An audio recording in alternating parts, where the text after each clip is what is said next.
sa, sa message. At totoo pong wala pong ibang paraan. There is only one provided way. It's God's provided way.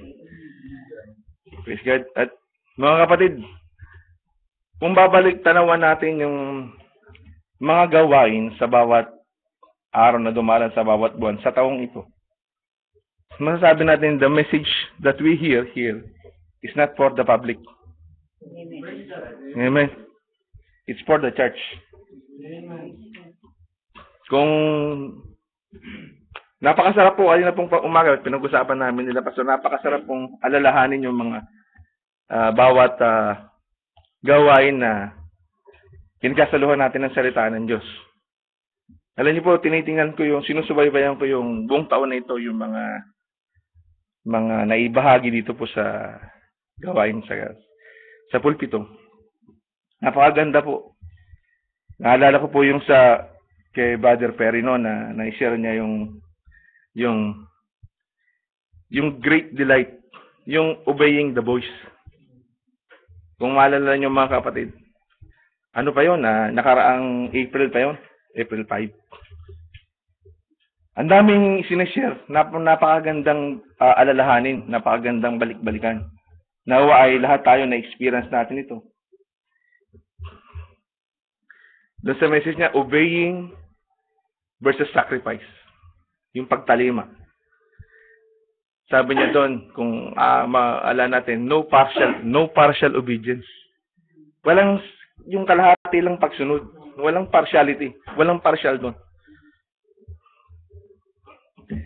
Doon sa message ni Brother Manny, the result of decision.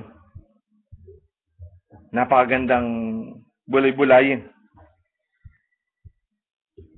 Yung confidence natin yung gaano tayo ka-confidence na ang Diyos nalulugod sa atin.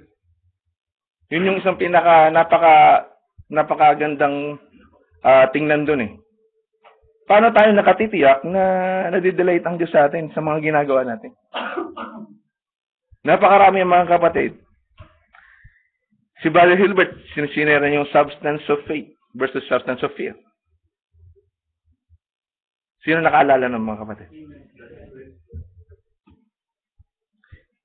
Binigyang pansin yung sixth sense, yung pananampalataya. If you have faith, you have trust in God. That's all it is, di ba? Tapos yung isang pagkakataon na nag-share si Brother Alex, that was a strong exhortation to spirit. Mag-iingat tayo doon sa dalawang spirito. Ingatan natin yung isa, iwasan natin yung isa. Amen. Tapos yung binahagi ni Pastor na the essence of faith. Sino sa inyo nakakaalala ng mga message niya?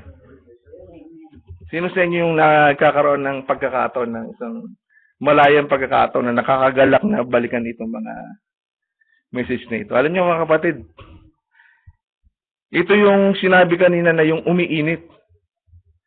Yung umiinit, nagkakaroon ng kahawan. Pero pag hindi umiinit, walang kahawan. Alam nyo, pataas ng pataas yung antas ng kaligayang naranasan natin sa salita ng Diyos. Pakyat ng pakyat. Paano pa kaya pag nandun na tayo mismo, dun sa ipinangako ng Diyos na ano pang uri ng kaligayahan yung maranasan natin? Samantalang dito, hindi na natin halos ma-express yung kaligayahan natin sa salita ng Diyos.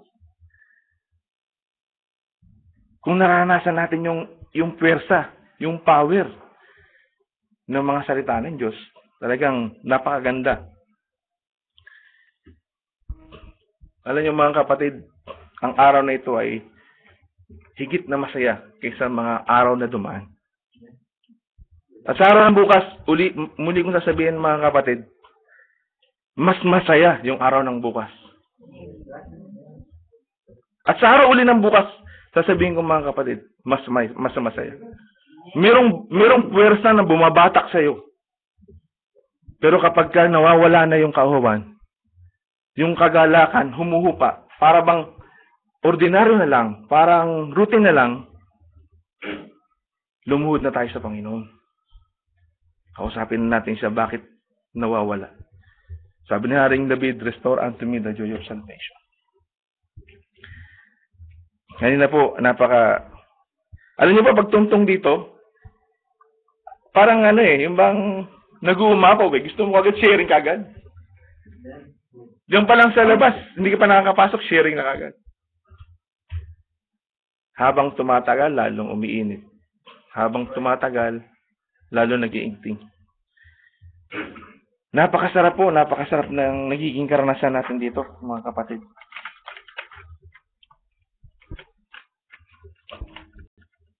Praise God. Inaanyahan ko na po kayong muling tumayo, mga kapatid.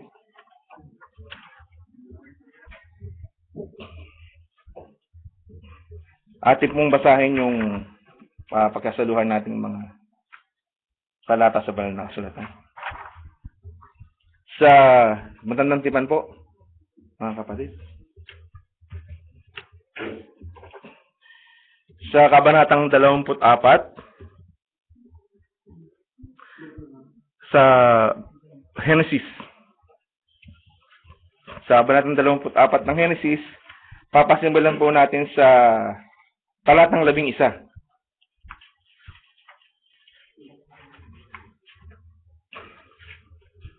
Praise God. At kanyang pinaluhod ang mga kamelyo sa labas ng bayan, sa tabi ng balon ng tubig na dakong palubog na ang araw.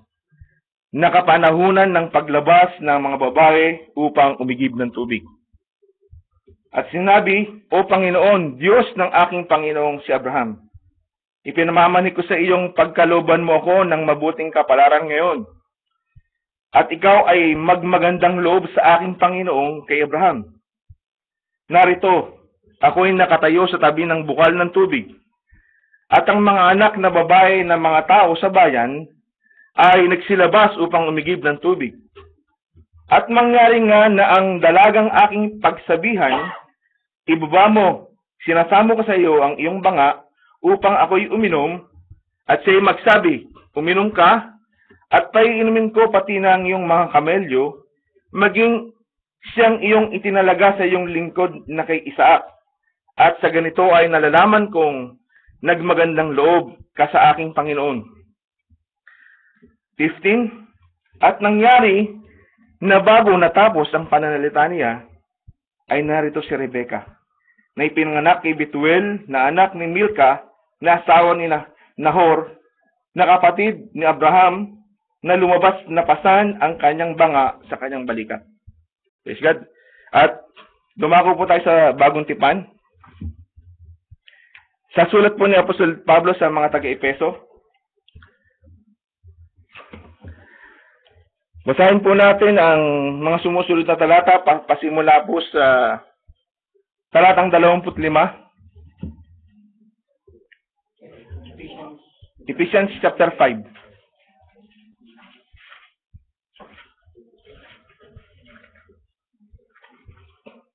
Verse 25. Sabi po dito, mga kapatid, mga lalaki, ibigin ninyo ang inyong asawa, gaya naman ni Kristo na umiibig sa iglesia, at ibinigay ang kanyang sarili dahil sa kanya, upang kanyang pakabanalin ito, na nilinis sa pamamagitan ng paghuhugas ng tubig na may salita, upang ang iglesia ay may harap sa kanyang sarili, na maluwalhati, na walang dungis o kulubot, o anumang gayong bagay, kundi ito ay nararapat maging banal at walang kapintasan. Praise God. Tayo po ay dumalangin. Oma, hallelujah. Matapos pong basahin namin ang mga kasulatan, ang mga salitang ito na yung iningatan upang makarating sa aming kapanahunan, upang kami ay, hallelujah, magkaroon ng kagalakan sa iyong mga salita. O Ama, pinagkakatiwala po namin sa iyo, Ama, ang lahat-lahat. Ama, ikaw po ang magtuli sa aming mga pakinig, ang magtuli sa aming mga puso, na sa upang ang iyong mga salita ay buong laya at buong kagalakan naming matanggap, Ama. Hallelujah, ang iyong mga salita ay katotohanan. Ang iyong mga salita ay pawang espiritu at buhay. Maaari namin binasa ang mga titik na naisulat sa aklat na ito. Datapwat ang buhay, ang anointing Ama, ay nagpapasimula sa iyo. O Ama, pagpalain mo, Ama, ang mga salitang ito na aming binasa. Gawin mo itong makapangyarihan. Gawin mo itong Amang pumasok at gawin ang kanyang layunin, Ama, sa aming mga buhay. O Ama, wala po kami magagawa sa aming sarili. Hindi po kayang unawain ng katalinuhan ng tao ang mga salitang ito. Hallelujah. Nangusap ka, Ama, sa pamamagitan ng iyong mga lingkod. Pinili mo yung mga sanggol na makaunawa. Hindi yung mga matatalino, hindi yung mga pantas, hindi yung malalakas. Kundi pinili mo, Ama, yung mahihina, yung mga sanggol upang hiyain sila, Ama. O Ama, kami ay nagpapakumbaba ng loob sa iyong banal na harapan sapagkat wala kami magagawa sa aming mga sarili. O Ama, hindi po ganoong kadali, Ama, ang mangusap. Hindi po ganoong kadali, Ama. Ama, kung paano ka kumilos naman sa panahon ng pag-aaral, kung paano ka naghatid ng kagalakan, kung paano, Ama, yung anointing, Ama, ay pinagkaloob mo. Ama, sa pagkakataong ito, Ama, ikaw ang siyang patuloy na makita sa aming kalagitnaan. Ikaw po ang siyang maluwalhati at ikaw po ang siyang itaas ng bawat isa. O Ama, ikaw lamang, Ama, ang dapat naming sambahin, purihin at luwalhatiin sa espiritu at katotohanan.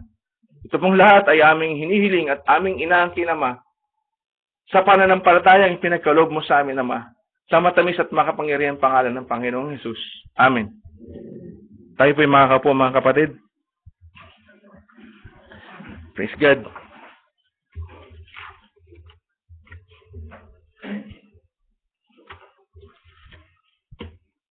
Alam niyo, kapatid, habang lumalapit yung mga araw, habang nagbabasa po ako ng message, ang binabasa ko po, dalawa. Sinusubaybayan ko dalawa. Yung pong a true sign that's been overlooked. And God identifying Himself by His characteristic. At alam niyo po, habang nag-aaral, ay dumating po sa akin yung mga talata doon naman na binasa natin. Kung papansinin niyo po, yung nauna sa Old Testament ay patungkol kay Isaac, nais ni Abraham na ipili siya na mapapangasawa ng kanyang pinagkakatiwala na pinakamatandang alipin, si Eliezer. At pumunta po tayo sa Bagong Tipan na nangungusap, mga lalaki, ibigin ninyo ang inyong mga asawa. Kaya po, ang pamagat ng pag-uusapan po natin ngayon ay the church accordingly identifying herself with the Word. The church accordingly identifying herself with the Word. Like in the day of Pentecost, they are in one accord.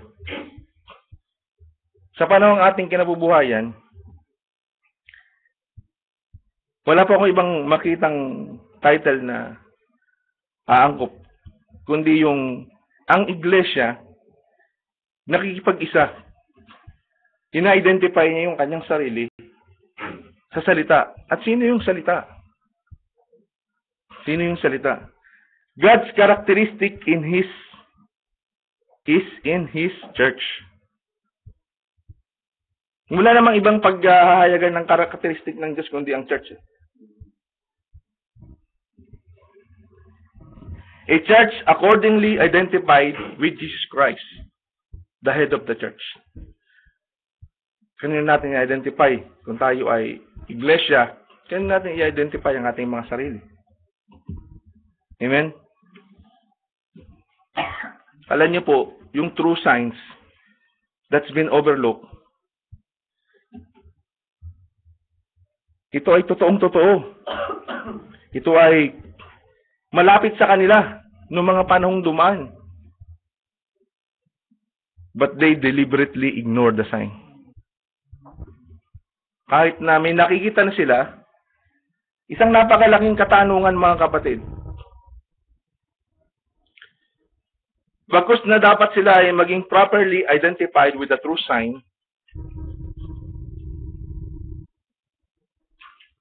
alam niyo po, may dalawang bagay lagi na nararanasan ng true sign. It's either be, at tayo, may dalawang bagay tayong maging kalagayan. Kapag sa bawat panahon, nagpapadala ang Diyos ng kanyang sign. The prophets is His sign. It's either, it will be a judgment to a person, or that person should be properly identified with that sign. Sasang-ayon siya doon sa pinadala ng Diyos. Makikisama siya, makikipag-isa siya.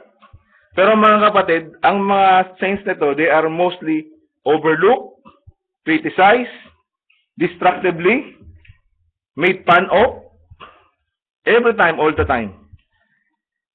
Sabi nga ng prophet, they are considered mentally disturbed people. Mga nasisiraan ng bait. Sabi ng prophet. Ano ba yung karakteristik ng isang totoong tanda ng Diyos? Character of a true sign. A true sign always manifests this characteristic, but still overlooked.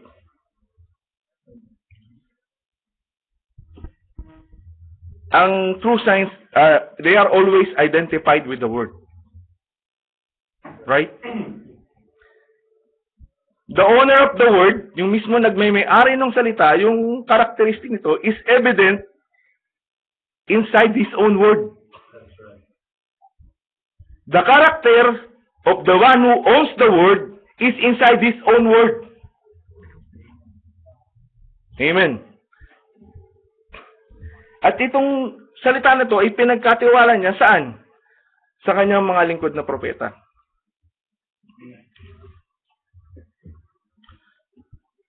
Ngayon, kilala natin kung sino yung salita. Who is He? At yung mga sinusugo ng Diyos na mga tanda sa bawat kapanahunan, dinadala nila ang salita ng Diyos, hindi sila humihiwalay dito. Praise God. Katulad ni Noah, kanina, na-touch yung sa exhortation. Yung kalagayan ni Noah ng panahon na yun. Paano niya mapapatunayan sa henerasyong ito na magkakaroon ng baha? Paano niya mapapatunayan na totoo yung sinasabi niya? Ginawa niya yung arka hindi sa tabi ng dagat, sa ibabaw ng bundok. Amen? Wala pang ulan. Hindi pa nakakaranas ng ulan ang mundo. So he was rejected in his time. The proof is, sabi kanina, 8 lang yung pumasok. That was the design of it. Laging, yun yung senaryo mga kapatid. Laging kukunti. Praise God. Si Abraham, mga kapatid. Si Abraham.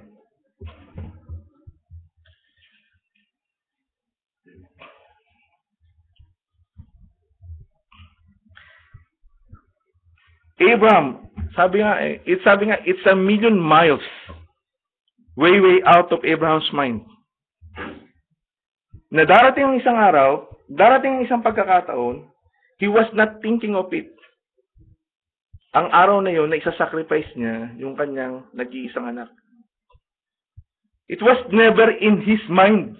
Sino man namang ama ang mag-iisip na isa-isang araw sa darating na panahon, ihandog ko yung aking anak bilang handog na susunugin. Wala. Wala tayong makikita na ganong tao. Amen. Pero narinig niya yung salita eh. A voice from up above saying a shattering instruction. Isang nakakauga. Siguro kahit anong antok meron ka, pag narinig mo yung salita na yun, ihandog mo yung anak mo, bilang handog na susunugin, mawawala siguro yung antok mo. Yung pinakamamahal mong anak. Imagine nyo yung impact ng mga salita na ito sa puso ni Abraham. Masarap kaya yun? Narinig niya. Masarap kaya yun bang makarinig ka ng salita na galing sa itaas, itong gagawin mo. Pumunta ka dun sa bundok, dalhin mo yung anak mo, ihandog mong susunuging handog. It's a hurtful instruction. Masakit yun. But what to do? Anong gagawin niya? He loved God more than anything. That he is willing to put everything aside just to please God. Amen. He is accordingly identified with God. Kaya nga tinawag natin siyang ama ng pananampalataya. He is our Father. He was accordingly identified with God. Wala siyang, teka muna, Panginoon. Ang tagal kong hinintay itong batang ito. Matanda na kami nung panahon na yun, ipinangako mo sa amin. Wala tayong makikitang gano'n. Walang pangangatwiran, mga kapatid. Pero mga kapatid, sa panahon natin, ang daming mananampalataya na maraming pangangatwiran. Tapos sasabihin, ama ko si Abraham sa pananampalataya.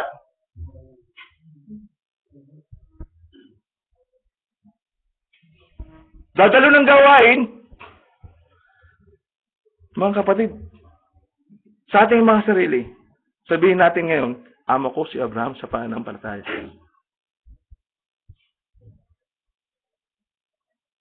Ikaw at ang Diyos ang nakakaalam ito. Ama ko si Abraham sa pananampalataya.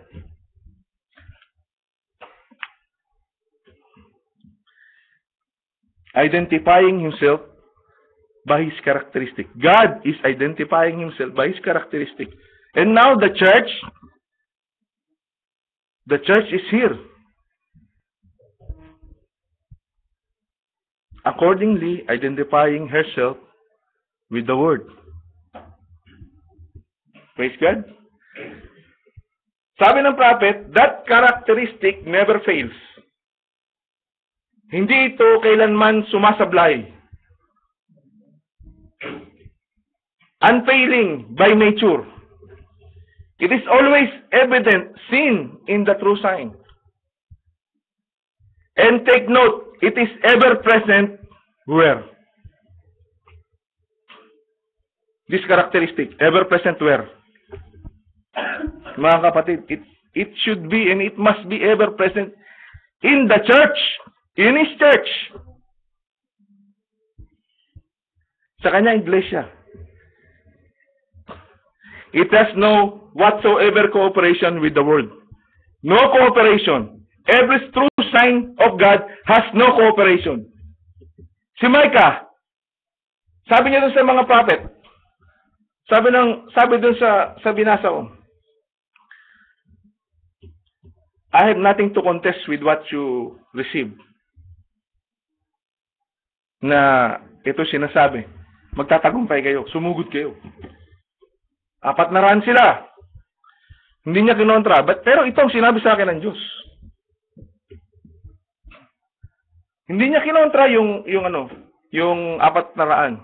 Pero ito ang sinabi sa akin ng Diyos, dito ako. Diyan kayo sa sinabi na sa inyo. Praise God. Sabi ng prophet doon, pag-alis ng yung high priest doon, sinampal pa siya. Tandaan mo, pagbalik namin, kung anong mangyayari sa'yo. Sabi nung, yung illustration ng prophet, kung makakabalik pa kayo.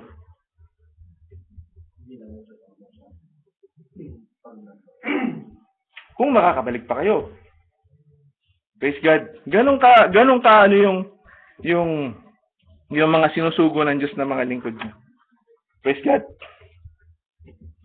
Ate pong sumibayan muli, balikan po natin yung chapter 24 ng Genesis. Kung babalikan po natin doon sa mga naunang talata, bigyan po natin ng pansin ito, mga kapatid. Praise God.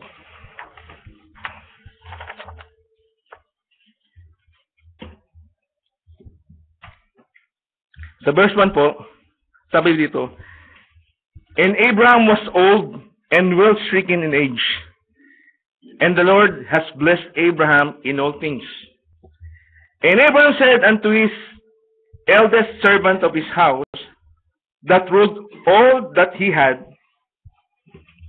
Put, I pray thee, thy hand under my thigh, and I will make thee swear by the Lord, the God of heaven and the God of the earth, that thou shalt not take a wife unto my son of the daughter of the Canaanites, among whom I dwell." Ayaw ni Abraham. Pinapasumpa niya si Eliezer, kahit anong mangyari. Alam niyo po yung paglalagay ng kamay sa ilalim ng hita, ito ay panunumpa sa panahon na yun.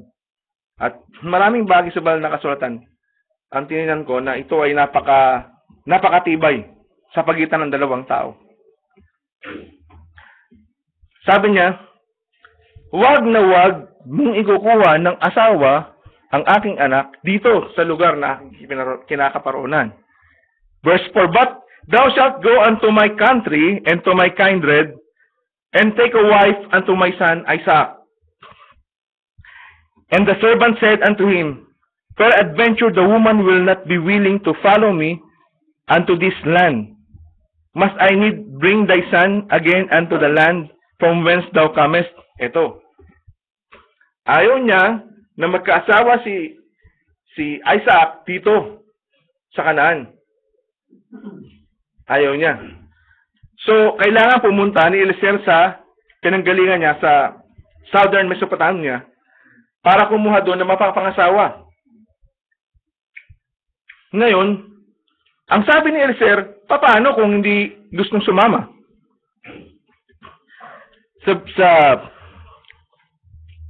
Sabi niya doon sa verse 5, "Must I need bring thy son again unto the land from whence thou comest?" Ang sagot ni Abraham, mga kapatid. And Abraham said unto him, "Beware! Beware! Thou bring not my son thither again." Nasa isang kalagayan si Eliezer na hindi madali yung sitwasyon. Hindi madali. Kahit man si Isaac, ayaw niyang papuntahin doon.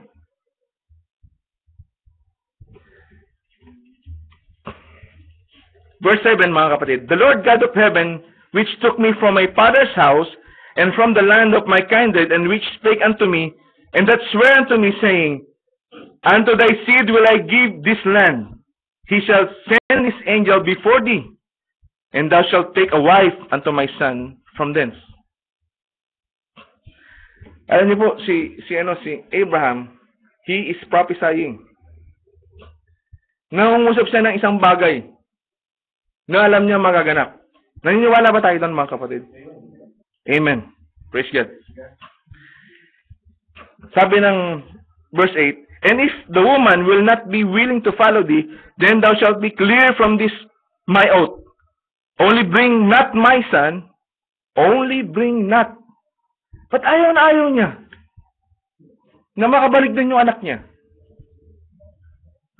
Anong nakikita natin, mga kapatid? Praise God. Sabi niya na,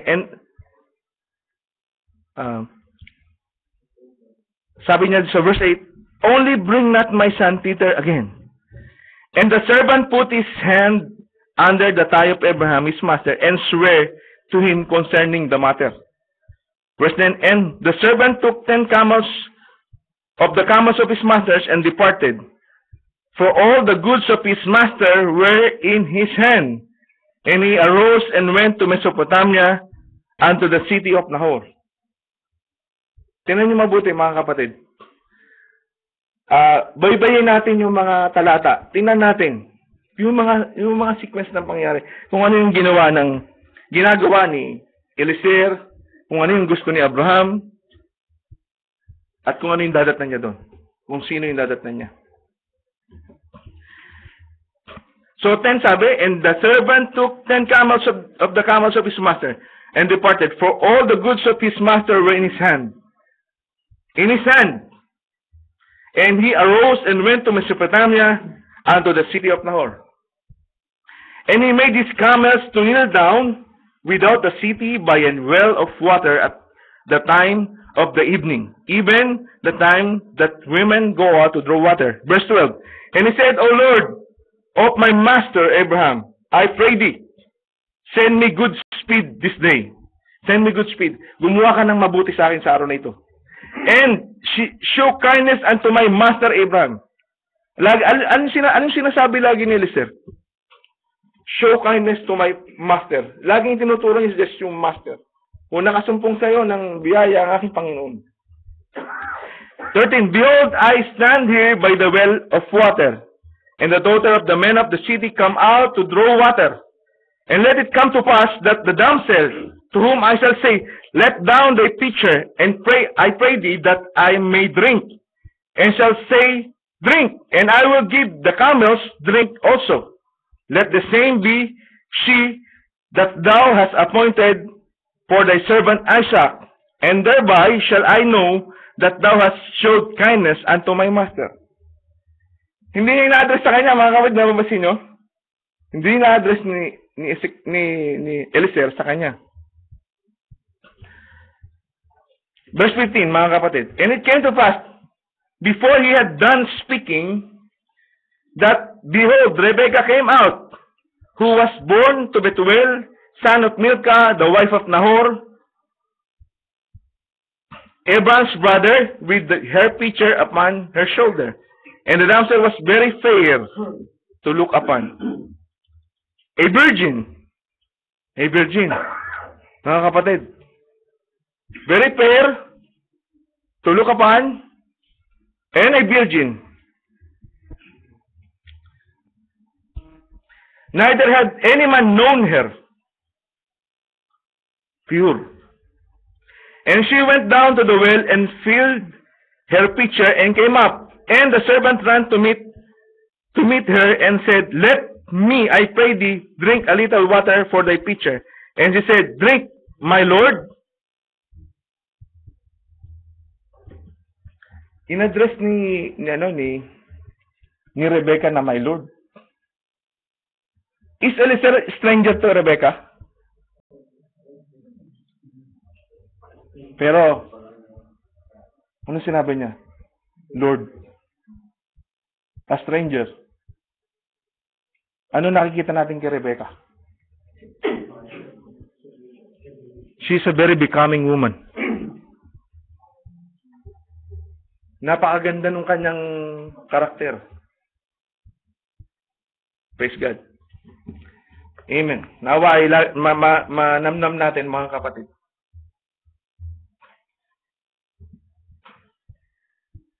Sabi doon sa 18, and she said, drink, my lord. She hasted and let down her pitcher upon her hand and gave him drink. And when she had done giving him drink, she said, I will draw water for thy camels also until they have done drinking. Mga kapatid, hindi madaling offer yan. 10 camels yan. Ilang litro ang iinumin yan. Mga kapatid, kung naalala nyo, naikwento ko sa inyo, pag hindi mapapainom ang kalabaw sa ilog, magbubomba ako ng puso para magpainom ng kalabaw. Ubus na isang batya, nagsasabi na ako sa sarili ko, tumigil ka na ng pag-inom. Para nakikiusap na ako sa kalabaw. Pero yung kalabaw, walang kasawa-sawa. Bomba ka ng bomba, isang kalabaw pa lang yun. Yung diretsong nasa batya, nasa poso. Pero itong kay Rebecca, bababa siya sa balon. At ang picture noon, mga kapatid, yung banga, binubuhat nila sa balikat. Sasalukin nila. Pero ano sabi niya? Pati yung mga kamelyo, papainamin ko hanggang matapos silang uminom. Gaano kalayo yung Mesopotamia sa Kanaan? Imagine niyo mga kapatid yung pangyayari.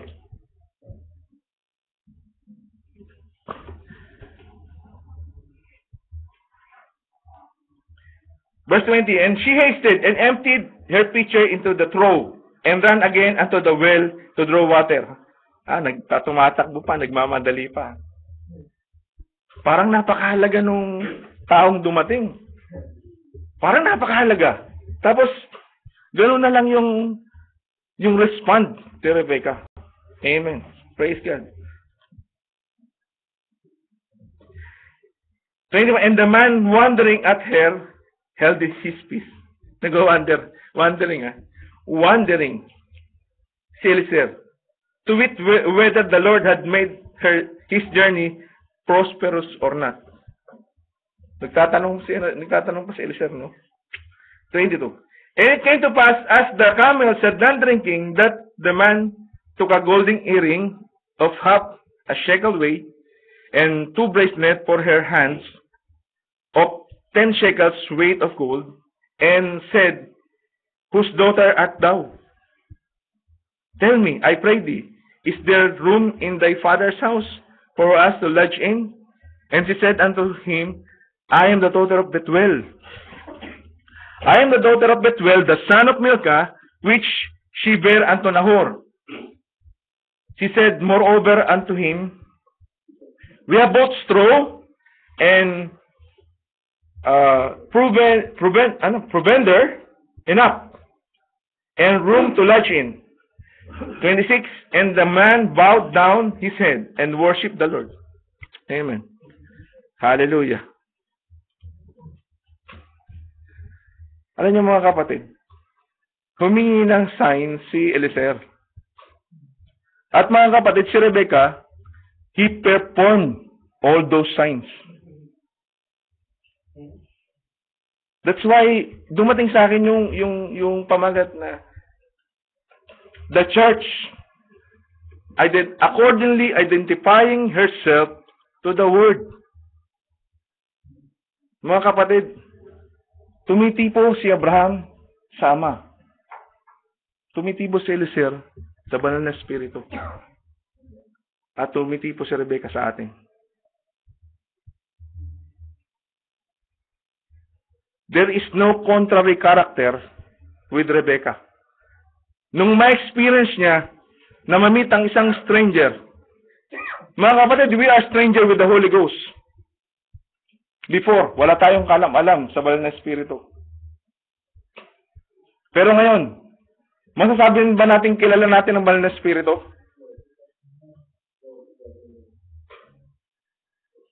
Amen. But Rebecca, a very becoming woman. Isang babae na nagtataglay ng isang napakagandang katangian.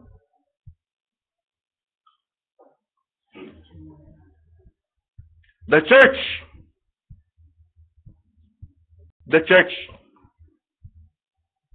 isang magandang tipo ng iglesia. Isang magandang tipo ng iglesia, mga kapatid.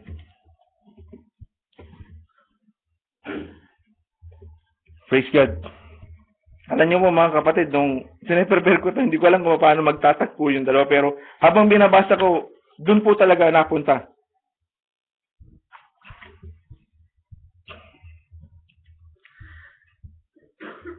Puntahan po natin yung Ephesians.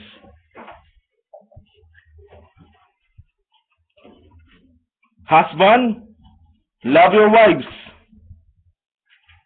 even as Christ also loved the church and gave himself for it, that he might sanctify and cleanse it with the washing of water by the word, that he might present it to himself a glorious church, not having spot or wrinkle or any such thing, but that it should be holy and without blemish. Alam niyo mga kapatid, it was not Abraham's choice. Hindi si Abraham ang pumili kay Rebecca. Hindi niya man kilala si Rebecca eh. Hindi niya man na-meet si Rebecca. Hindi si Abraham ang pumili kay Rebecca.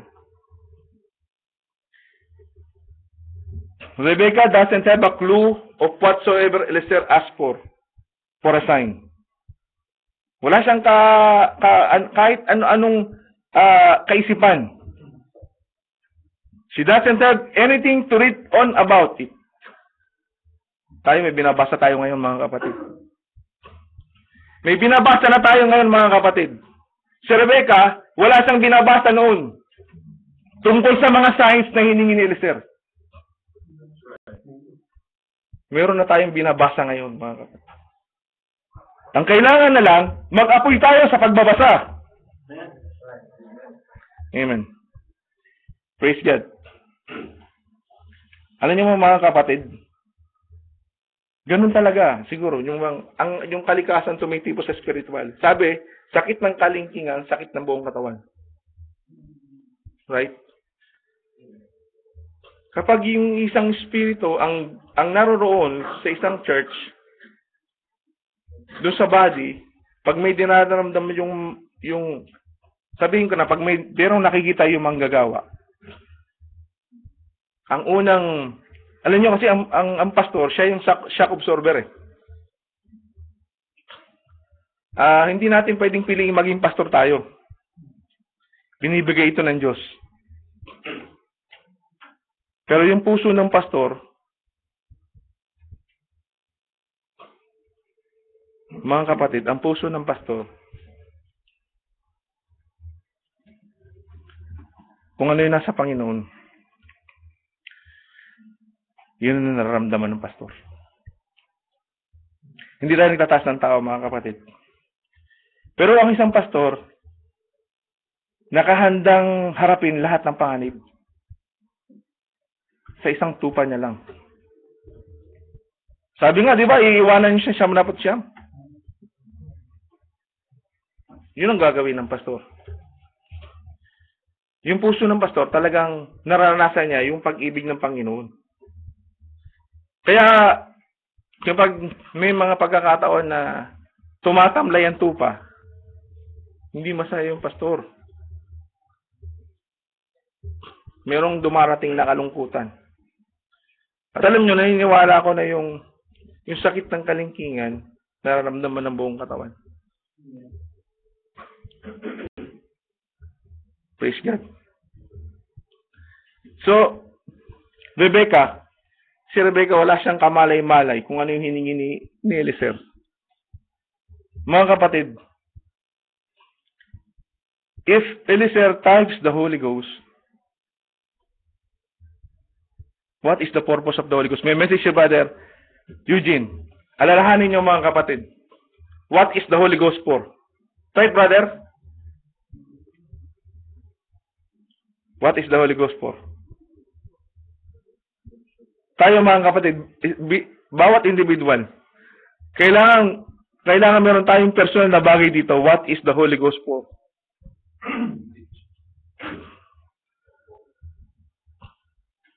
Anong dinala ni Eliezer sa 10 kamelyo na yun? Sabi doon, anong pagkalarawan? Dinala niya yung mga bagay ng kanyang Panginoon. Saan niya dadalhin? Doon kay Rebecca. Anong gagawin ng Holy Ghost? Anong dadalhin niya sa church? Sa asawa ni Kristo. Praise God. Alam niyo mga kapatid, ang sarap alalahanin ng mga, sabi nga, di ba may sabi na hindi karapat-dapat yung mag-aararo na magpatuloy na mag-aararo ng palingon-lingon. Pero mga kapatid, yung mga mensahe na narinig natin dito, nililingon ba natin? Kasi ang ganda ng mga ng mga message eh. Itong buong taon na ito mga kapatid, sinusubaybayan ko yung mga exhortation,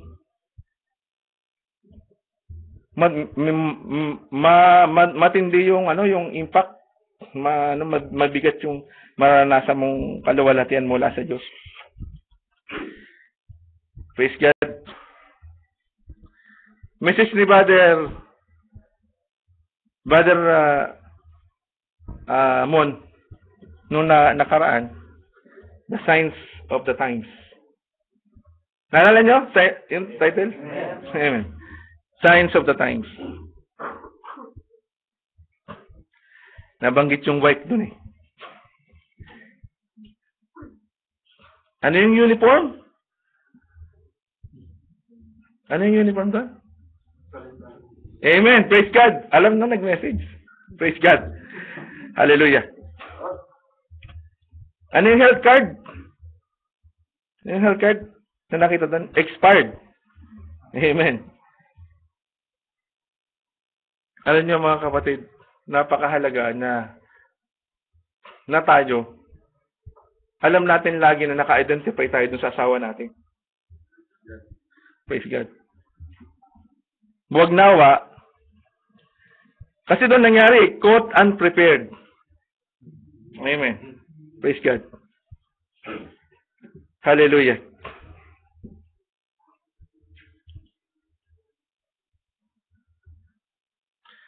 Ano message nung gawain last week?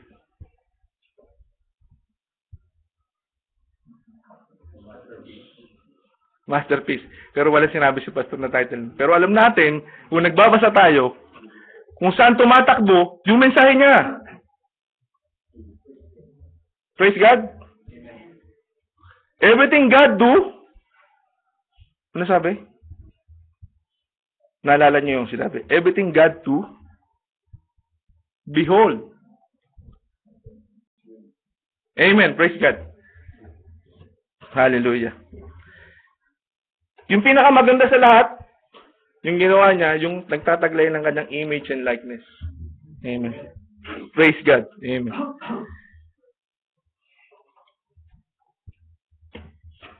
Alam niyo mga kapatid, si John, the son of Zechariah, sent a messenger to our Lord Jesus Christ. Para saan? Para saan mga kapatid? Bakit nagsugo si John, the son of Zechariah, sa ating Panginoong Hesus ng isang messenger? Para magtanong. Di ba? Para magtanong. Ano yung tatanong? Ano yung tatanong? Amen. Praise God. Maganda, may interaction eh. Kaya lang, mamaya sa Bible study po, Pastor. Hallelujah. Are you the one we are waiting for? Diba sabi? Anong sinagot sa kanya? What did he, Jesus Christ, replied? Signs. Amen. Signs. The cripple walk, the blind receive sight, the deaf hear, the dumb talk, and the dead was brought to life. Amen? Praise God. All that points to the true sign of the Messiah. Properly identified to the heavenly characteristic. The church should also be properly identified to the heavenly characteristic.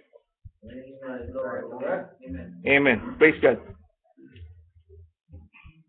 And it never fails. Yung characteristic na yan na nasa church, it should never fail. It's supposed to be not failing. Amen. That's all John need to hear because what? Why? Bakit yun lang yung kailangan marinig ni John?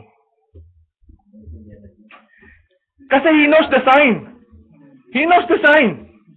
Di ba mga kapatid? Alam ni Juan ang mga tanda. Praise God. Nawa ganun ang maging kalagayan ng bawat isa, mga kapatid. That's all John need to hear because he knows the sign. The true sign. John is also a true sign. Right? John is also a true sign. But he was rejected. Harap-harapan, rejected siya. Ayos ang tanggapin ng mga Parseyo, ayos ang tanggapin ng mga Sadduceo. Because of what? They are protecting their position. Pinoprotektahan nila yung council, yung kanilang grupo. Amen? Pinoprotektahan nila, mga kapatid. Yun yung mahalaga sa kanila eh. Hindi yung tanda. Hindi mahalaga sa kanila. They don't want to be identified with a sign.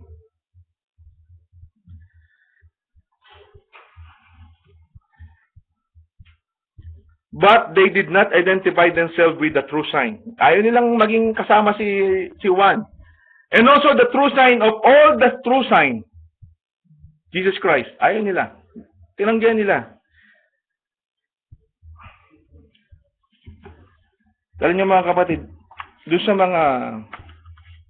mga message ng prophet, ang daming magandang tingnan mga kapatid.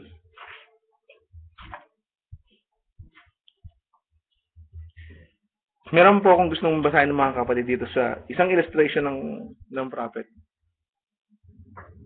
Nangyayari ito sa panahon natin. Yung iano ko na lang mga kapatid, just save time. Yung Amerika, alam natin yung, ano bang digmaan yung pastor? Second World War? Marami silang kalaban, di ba? Marami silang kinakalaban. Ng US, maraming kinakalaban. Noong panahon na yun, Japanese, Germans, and other alien countries, kalaban nila. Pag may napatay na sundalong Amerikano, at kasukat nung isang kalaban, kukunin niya lahat yung damit ng sundalo. Susutin niya. Susutin niya yun. Pati yung tag. Yung tag, kung tawagin, hindi ko masyadong kabisado. Yung dog tag. Tapos, i-impersonate niya yung American soldier. But, kailangan may knowledge siya. Alam niya yung dapat niyang malaman tungkol sa isang sundalo na Amerikano. Kasi, mahahalata siya eh. Di ba? Mga kapatid, mahahalata siya. So, he could easily be identified a chief spy trying to impersonate the soldier, the American soldier. Pero hindi tayo ganoon mga kapatid.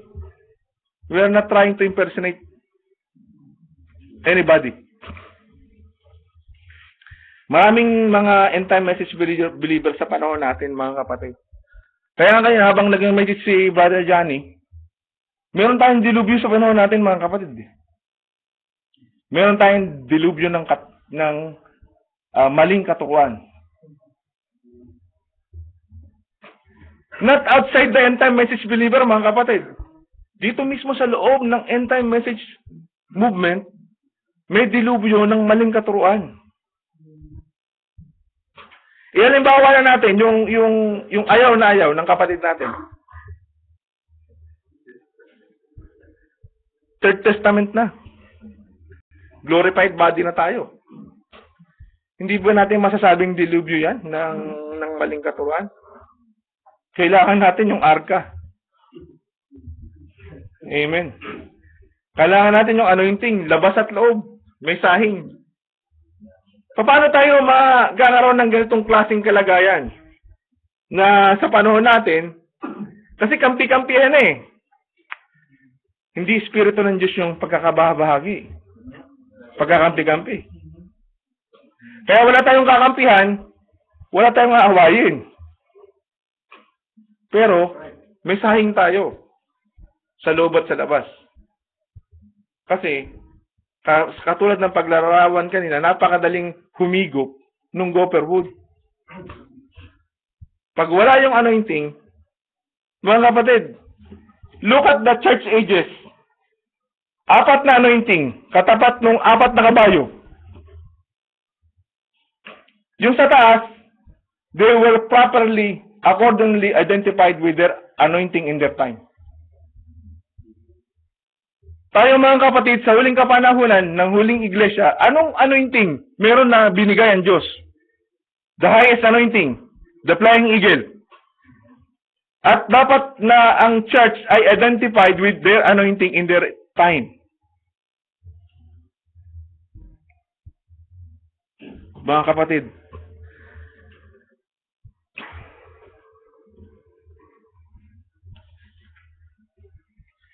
alam niyo mga kapatid, minsan darating talaga yung mga yung mga kaisipan kung gaano talaga tayo kakumbinsido. If we are totally convinced that God will protect us as we live according to His Word, we will be totally concerned about living a life totally valid in His Word. Kung talaga tayo ay kumbinsido na kung ano yung pangahawakan natin sa salita ng Diyos, kumbinsido rin tayo na mamumuhay tayo, i-spend natin yung life natin totally valid with the Word. Can we say amen? Na dapat yan natin magkalagayan natin? Amen? Are we totally convinced that He is able to stand by His Word? And He live, and He will confirm His Word.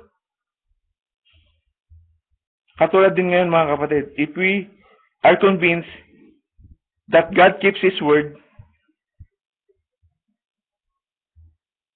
alam niyo po, mas kung concern tayo, mas concern ang Diyos na gawin yung Kanyang salita.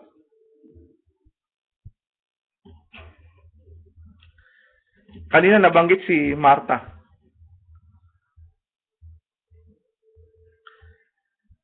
Kagabi din napag-sharingan to kung nandito yung mga kapatid. Pero tingnan natin, i-touch natin. Si Martha, she was convinced, she ran out there and said,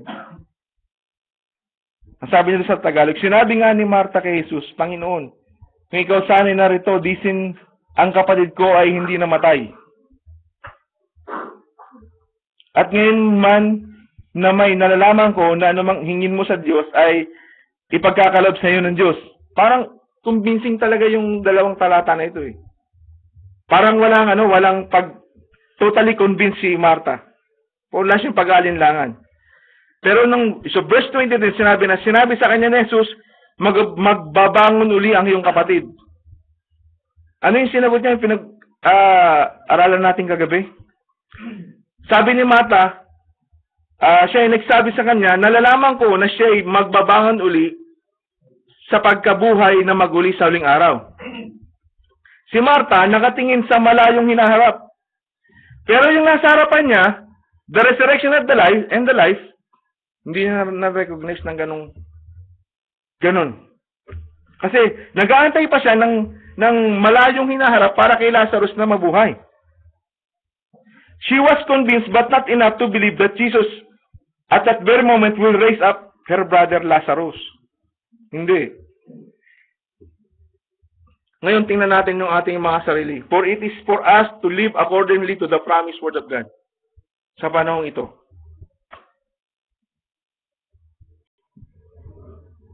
Alam niyo mga kapatid, yung sa Mark chapter 7:25.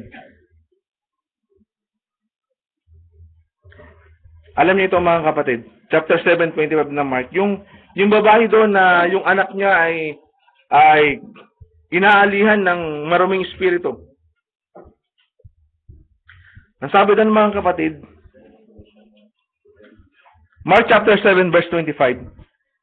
For a certain woman whose young daughter had an unclean spirit heard of him and came and fell at his feet. The woman was a Greek, a Syrophoenician by nation, and she besought him that he would cast forth the devil out of her daughter. Ano bang nakita nitong nung Greek woman na ito?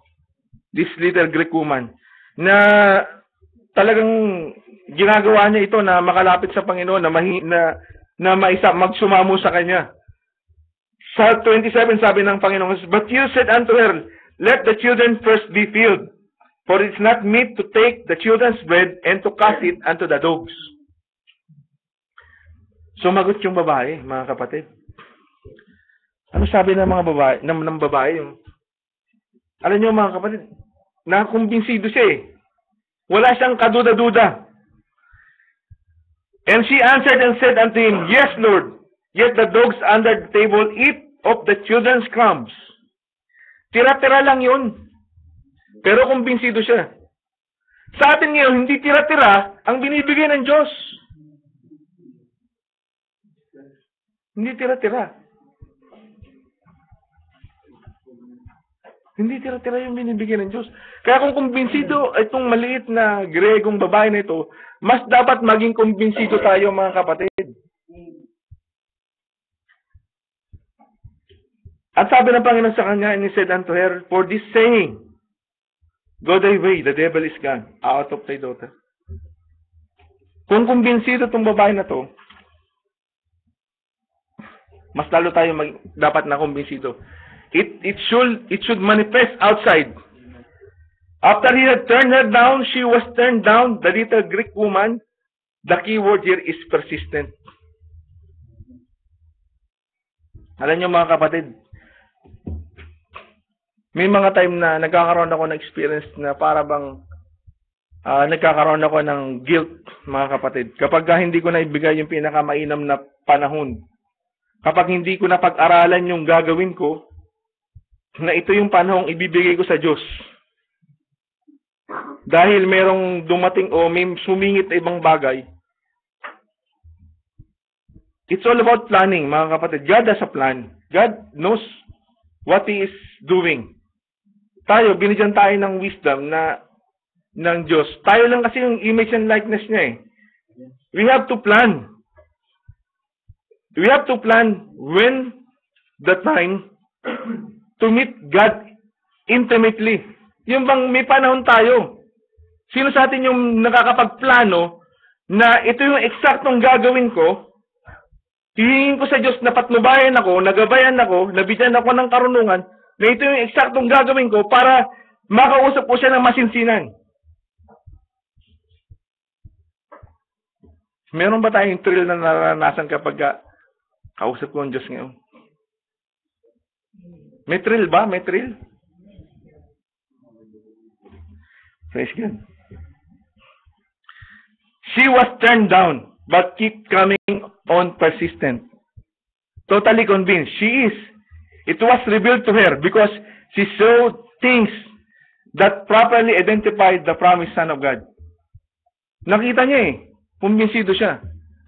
Talagang pagsisikapan niya. Hindi siya bibitaw. Hindi niya bibitiwan yung pagkakataon na yon.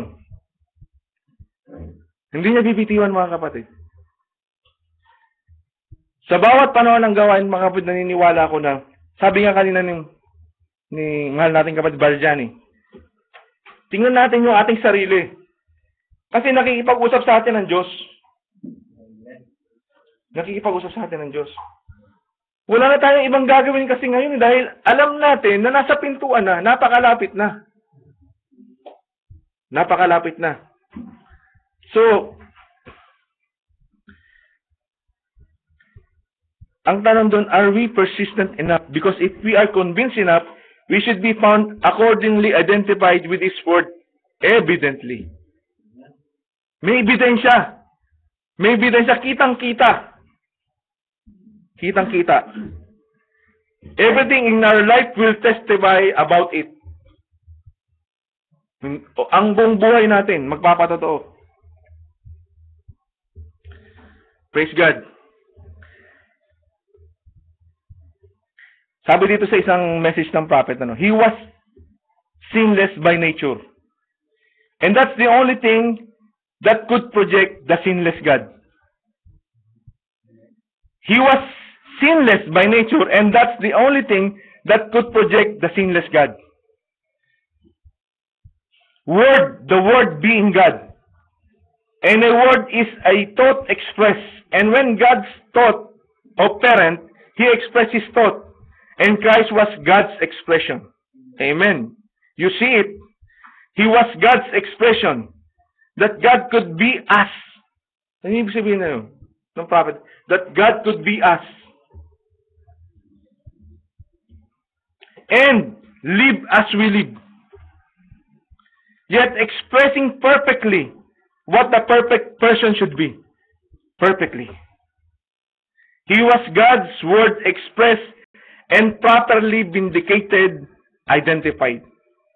When he stood here on the earth, he said, if I do not the works of my Father, then don't believe me. May ebidensya eh. May ebidensya eh. Matatag yung ng Panginoong Jesus eh. This ought the church should be perfectly identified with the Word, the Logos, the head of the church. Perfectly identified. We must live a life accordingly identified with Jesus Christ.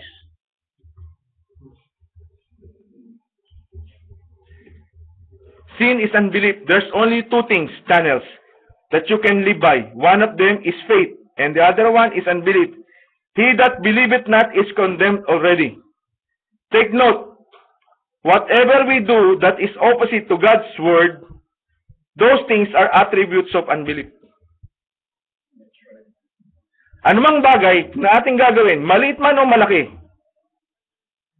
at ito ay salungat sa salita ng Diyos, ito ay nagpapakita ng katangian ng hindi pananampalataya. Anumang bagay. Ito man ay malaki o maliit. If you was a believer, you wouldn't do those things. Kung believer ka. You do that because you're not a believer. Sabi ng prophet. Masakit yun. Kasi hindi mananampalataya yung karap niya dun eh. It's good. Sabi niya, you say, I'm a believer. Sabi mo lang yun. Ang nagpapatotoo ay ang kalagayan mo. Ikaw ay nangungusap, ipinangungusap ng iyong buhay. Ikaw ay ipinangungusap ng iyong buhay. Their fruit shall show. Their fruit shall, by their fruit, you shall know them. Your actions speak louder than what your confession proves. See? When you disbelieve God's word and count it something gone by, or take some book in its stead and saying, this is just as good as that. Pwede na to. Pwede na to. Naalala ko yung pwede na to. Walang makitang Biblia, kinuha, ni-replace doon sa Biblia. Pwede na rin yan.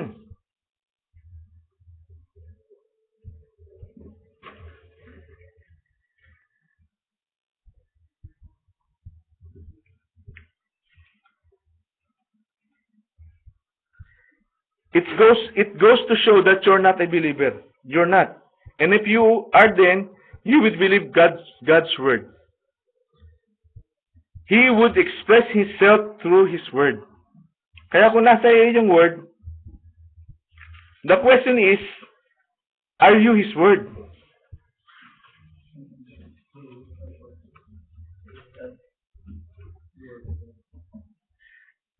Sabi niya pa ito, Jesus, He was God's word expressed. And He said, now if you can't believe me, said, believe the works that I do. Search the scripture, for in them you think you have eternal life. And that's the very thing that tells who I am. I wonder if that's the one that says who I am. The scripture tells who I am. See, the scripture tells who you are. Yung salita mismo na siya nagsasabi kung sino ka. Jesus said the same thing. They are they that testify of me, that prove what I am. And each one of you can condemn me of unbelief. Can condemn me of sin. Itong mga kapatid ay laan sa ating lahat, sa bawat individual. Everyone, no exemption. Kahit ako mga kapatid, ang daming mga bagay na isinasamo ko sa Diyos. Kasi ang sabi ng banal na kasulatan, sa mga huling araw, ang masama lalong magpapakasama. Ang mga banal lalong magpapakabanal. Moving forward.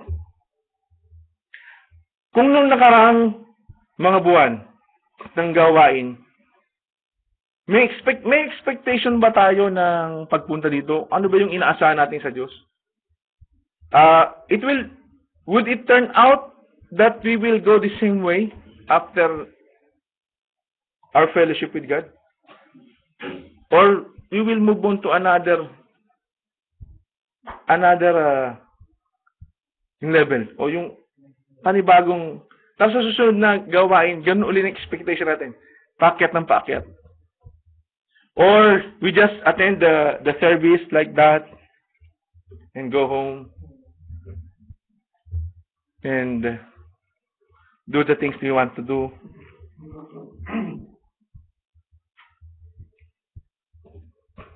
Magagawa ba nating kunin yung salamin ng Diyos, yung kanyang mga salita, tapos sabihin, identified ako dito. Identified ako dito sa John 3:16. Identified ako dito sa Galatians. Sa Mark chapter 16. Sa Thessalonians. Identified ako dito. Alam niyo, napakasarap na yung bang nararanasan mo, hindi kayo nagbabasa lang, dito naman ako magbabasa. Tapos magba-Bible cutting. That's good. That's good. No, walang problema naman dun eh. Pero it's not always like that, mga kapatid. We must grow.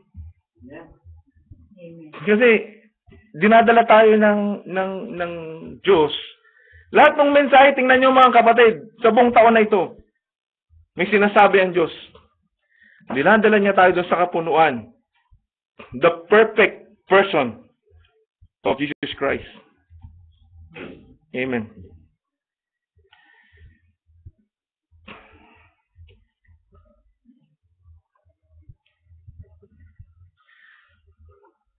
Yung masarap ba yung darating yung panahon na walang makakapag-question sa'yo? Katulad na nangyari sa Panginoong Hesus. Walang makapagsabi sa kanya na, nilabag mo ito, nilabag mo ito.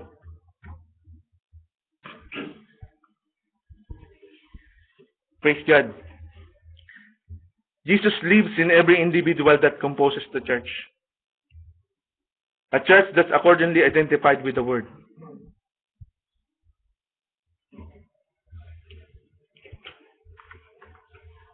Kagabi, maganda yung napag-sharingan. Na-share ko rin yung ilang bahagi kagabi. Praise God. Habang may pagkakataon.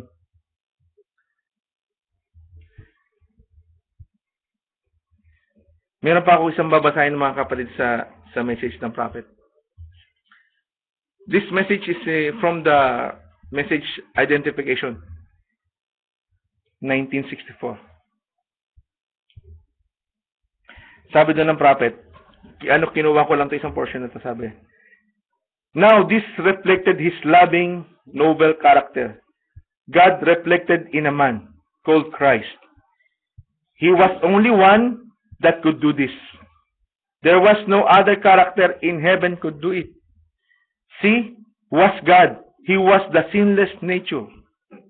He was the Word, sinless nature of God. He was the Word expressed, which the Word was the beginning. Today, in the time we're living in, the only one that could reflect this nature is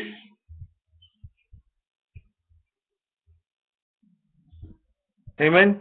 Sa panahon itong kinabubuhay natin, iisa lang yung pwede mag-reflect ng kalikasang ito.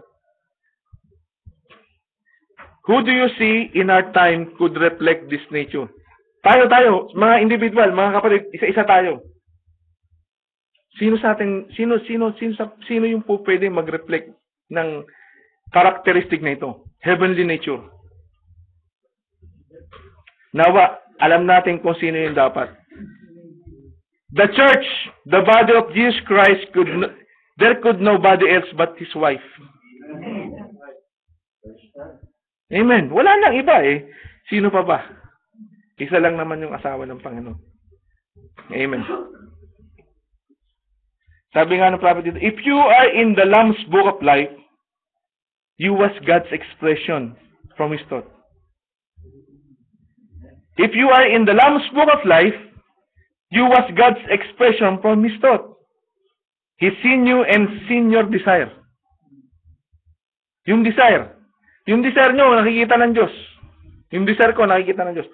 Walang exempted. Lahat tayo alam ng Diyos kung ano yung desire natin. Sa oras na ito, alam ng Diyos yung desire natin. Amen. Praise God.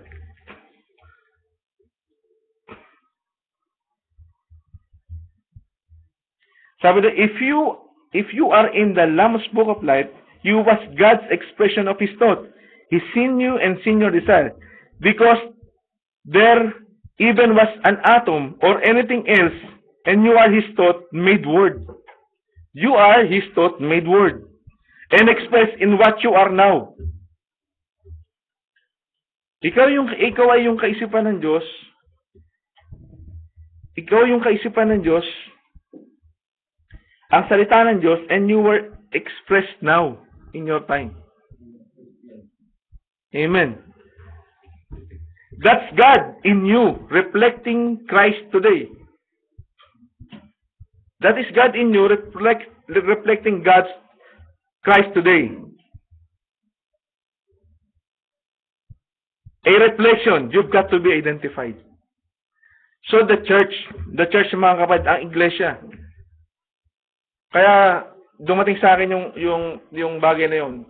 The church accordingly identifying herself with the word.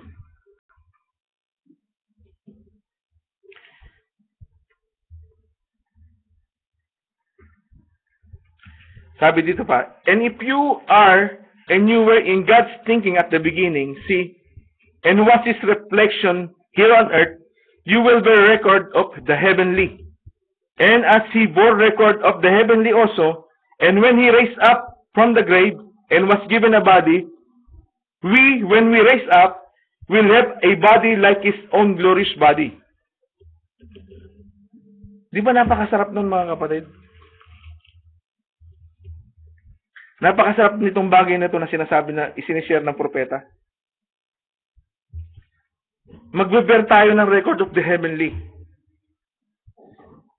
That sinless nature.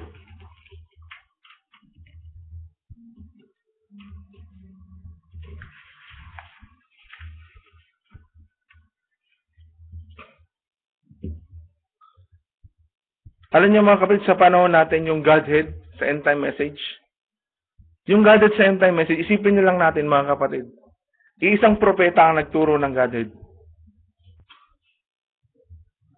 Pero iba-iba yung Godhead ng mga nasa end time message believing. Sabi nga, great turmoil of the day, of our day, the great turmoil of our day is about understanding God. God in three persons.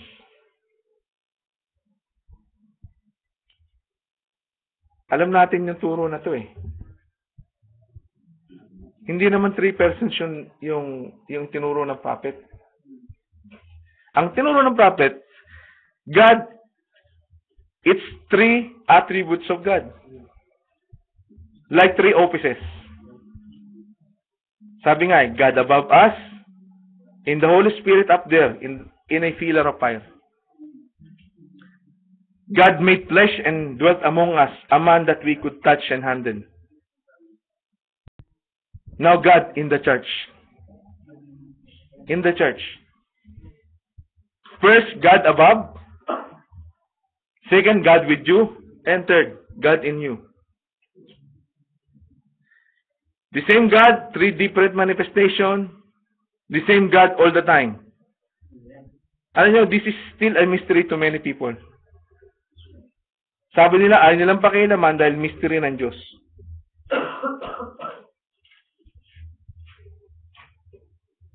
And sad to say, even in the end time message movement. Sabi ng ibang mga mananampalataya sa end time, hindi siya pwedeng sambahin. Kasi pag sinamba mo siya, nahuhulog ka sa idolatry.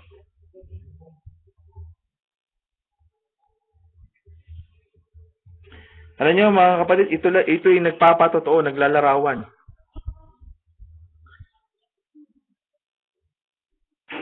Kung ilalarawan mga kapatid sa laro ng darts, yung dartboard, ang kaunawan sa pagka-Diyos, ano ito eh, hindi tumama dun sa dartboard eh. Nasa labas ng dartboard. Mas mabuti pa yung iba na malapit. Pero yung nangyari, yung nasa loob ng enta mismo, parang nasa labas siya ng dartboard. Sa kaunawaan ng Godhead.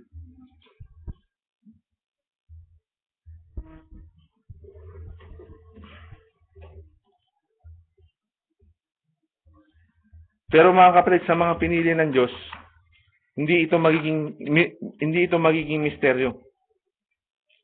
Pero sa panahon natin mga kapatid, ang daming naniniwala sa mali. Ang daming naniniwala sa mali. Mas gusto ng marami yung mali.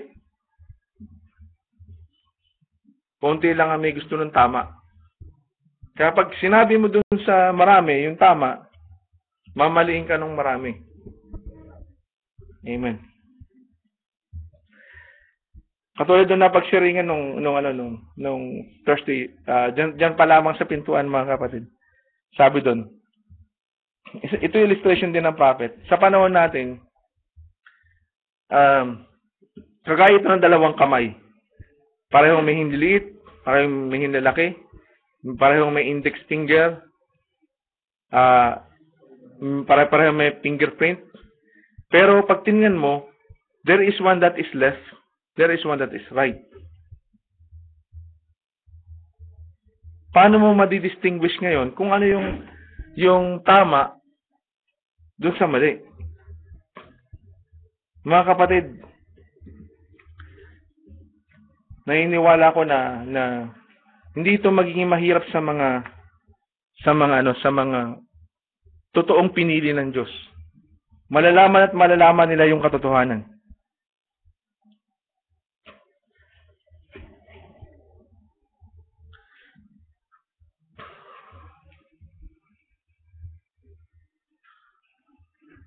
Sabi dito mga kapatid, look at the day we're living in.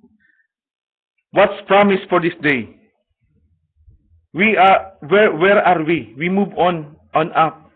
The pillar of fire moves, and the children of Israel moved with the pillar of fire. Or they went back to Egypt. We have got to move with the word. We have got to move with the word. Today we're getting so slothful. The church is getting so worldly and so different. And so their minds so muddled up with television and we love sushi. Sabi ng prophet nung time niya. And some of these old things. And staying home. That shows where the people's heart are. And you can tell them these things are wrong. And they think you're crazy. What is it? Lovers of pleasure more than lovers of God. See? Akala nung mga tao, sabi nga nung mga nakakausap ko, walang katril-tril yung buhay mo. Nabubuhay ka pa. Pagdating ng weekends na para sa'yo, hindi mo magamit. Hindi nila alam na ito yung pinakamasayang araw natin. Ito yung pinakamahalagang araw. Sabi nga, this is the greatest pleasure. The greatest pleasure I know of is to pray until I can realize that I'm in the presence of God. This is the greatest pleasure. Yung ma-realize mo na nasa presensya ka ng Diyos. And you recognize it. Ma-recognize mo na nasa presensya ka ng Diyos. Sabi nga ng prophet, I think that ought to be the thrill of the church. Yun yung pinaka-thrill ng church. Yung presence ng Diyos tuwing gawain. The presence of the Holy Spirit. Seeing God. Feel His presence, see His word, see it vindicated.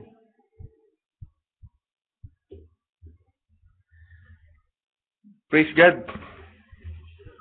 Alam niyo mga kapatid, hindi na po mahaba ang panahon. Kailangan na pong gawin ng bawat bahagi ng katawan.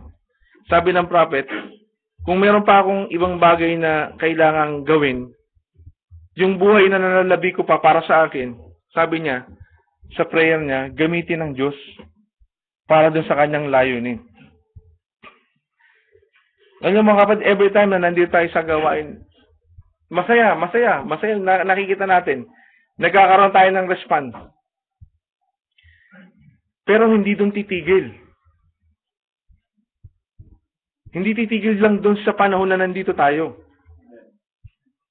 Paglabas natin ng gawain, pagpunta natin sa bawat kani-kanya nating pang-araw-araw, sabi ng ating mahal ng kapatid, hindi na natin alam. Hindi na natin alam yung isa't isa. Tayo lang bawat individual, walang exempted dito. Alam natin kung anong ginagawa natin.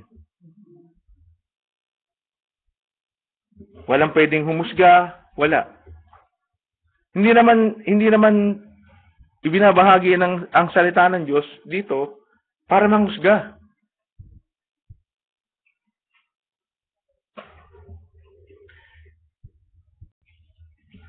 This is not from the message, mga kapatid. Dumating sa akin ito habang sinusulat ko itong outline. David,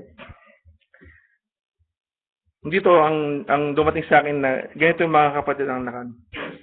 This saying is not to condemn anyone. I'm not trying to hurt anyone. This saying is for our homecoming. We need to be exactly identified with the word, the Logos, made flesh, our Lord Jesus Christ. Sabi dun sa binasa natin kanina, sa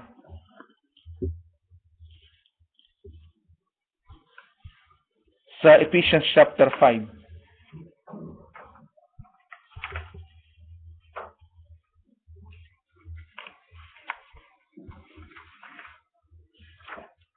Ito kan lamang titin mga kapatid.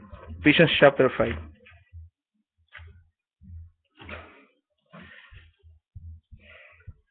Yung pangyayari sa Genesis chapter 24, kaugnay ng Ephesians chapter 5, pinapakita dito ang iglesia. Kung paano ginampanan ni Rebecca lahat ng palatandaan, ganun dapat ang magiging gampanin ng iglesia sa panahong ito. At kailangan nating makita yung sinasabi sa Ephesians, mga kapatid.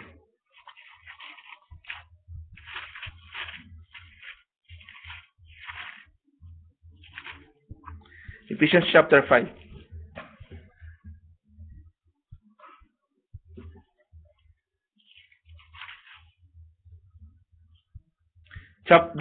Verse 25. Sabi dito, mga kapatid.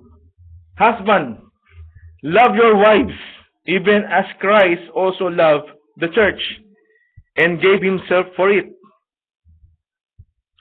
Mga brother husband, tingnan natin mabuti. Tayo, mga brother husband. Husband, love your wives, even as Christ also loved the church. And he gave himself for it. Tayo yon, mga brothers. That he might sanctify. Sino ang sasanctify? That he might sanctify and cleanse it with the washing of water by the word. Ganito kamahal ng Panginoong Hesus ang kanyang iglesia. Gusto niya malinis na malinis. Washing by the water by the word. Tayo, mga brother husband, gaano nating kamahal yung ating mga asawa? Gaano nating kamahal? If you really love your wives for the love of God, do not let your wives be honorable today and tomorrow dishonorable before God. Do not let your wives be honorable today and tomorrow dishonorable before God. Ang sabi dito, that he might sanctify and cleanse it with the washing of water by the word, that he might present it to himself a glorious church, not having spot or wrinkle or any such thing, but it should be holy and without blemish. Alam niyo, mga witsin, isang pagkakataon, lagi alam ko, nabanggit ko na sa inyo mga kapatid. May isang minister na lumapit kay Brother Branham. Yun na po siya. Binati siya after the service.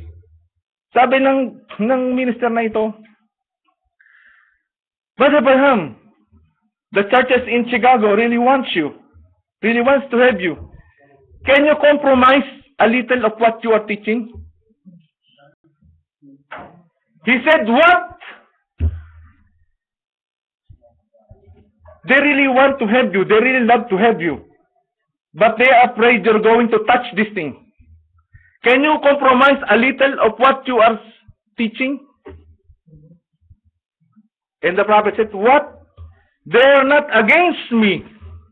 Of course, I'm going to tell it. Sabi ng prophet, they're not against me because this is not my word. Sabi niya kasi doon mga kapatid, any woman that is wearing short or wearing pants is dishonorable before God. That's why, for us, brother husband, if we really love our wives, do not let our wife be honorable today and tomorrow dishonorable. Kung gano'n natin kamahal ang ating mga asawa. Kasi gano'n kamahal ni Kristo yung kanyang iglesia. Iharap niya sa kanyang sarili, walang bahay tungis, walang kulubot, walang mancha. Hindi pwedeng, hindi ko matigilan eh. Hindi ko matigilan, susuportahan ko na lang. Mga kapatid, hindi ganun yung inaasahan ng Panginoong Hesus na babalikan niya iglesia. If you can get your wives to follow what the Word of God says, you get on your knees and pray like you never prayed before. Brother husbands, kung hindi natin mapasunod, lumuhod na tayo sa Diyos. Dahil mahal na mahal natin yung asawa natin, kung gaano kamahal na mahal ni Kristo ang kanya iglesia. That's why we should never let it that our wives are honorable today and tomorrow dishonorable.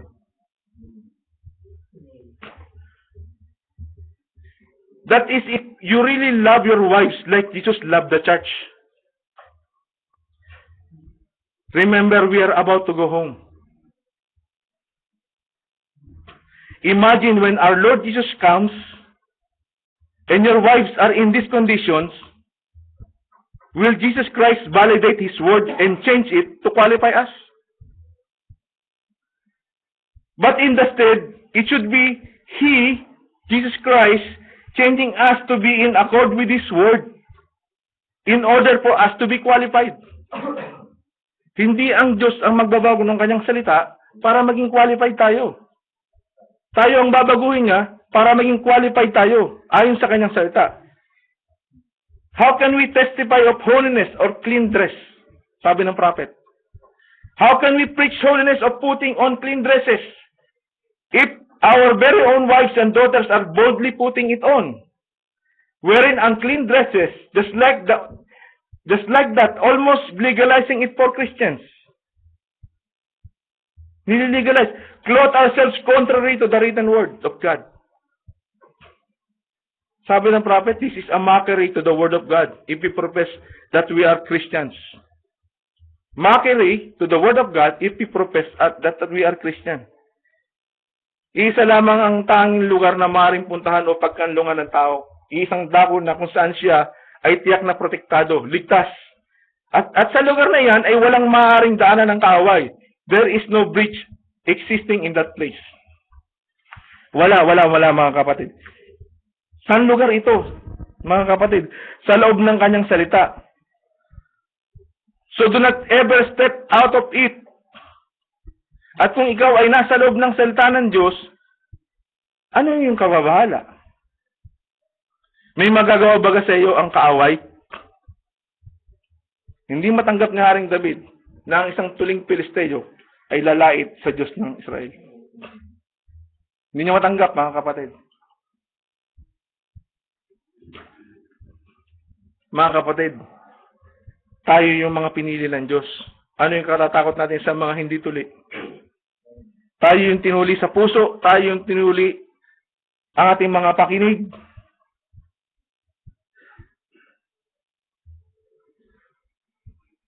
may magagawa ba sa atin ng kaaway? If God be before us, who can be against us?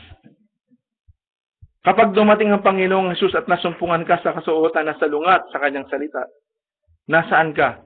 Nasa loob ka ba o nasa labas ng kanyang salita?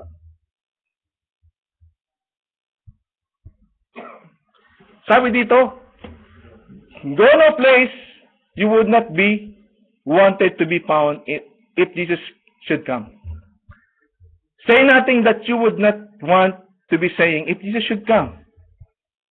Whatever you do or say or whatever action that you are performing, do not do it before you would not if you would not want to be caught in the position when Jesus Christ comes. Hindi maaari na nasa loob tayo ng salita, subalit yung paa natin nasa labas. O yung daliri natin nasa labas ng salita. Kasi babalikan ng Diyos ang isang iglesia na talagang eksakto doon sa mga katangiang itinalaga ng Diyos para sa asawa ng kanyang anak. Amen. God always sends a true sign because He is a true God.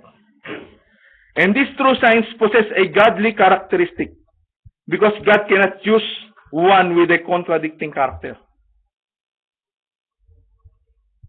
Hindi magagamit ng Diyos. But you see the world, they always reject these signs because of the characteristic from above that they possess. Hindi tayo tinatanggap ng sanlibutan.